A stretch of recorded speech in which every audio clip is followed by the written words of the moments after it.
Í þessu dæmi þurfum við að hafa í huga að plús og mínus skipta dæmi upp í liði.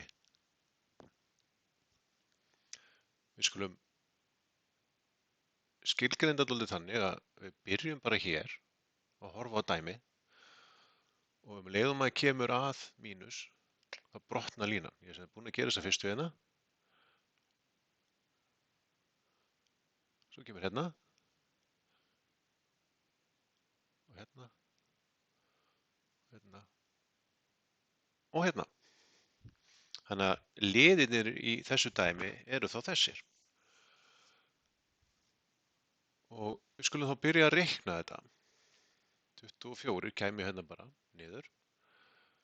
En næsti liður, hann inniheldur þetta hér. Þannig með mínus 15 plús 30 plús 14 og síðasti liðurinn, hann er þessi hér, mínus 3.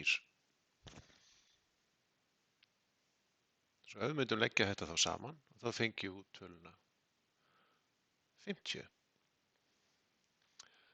En það er gríðarlega mikilvægt að gera sér grein fyrir því að þessi sérstöku liðir, þeir reiknast saman og því mjög gott að merkja þetta svona fyrst.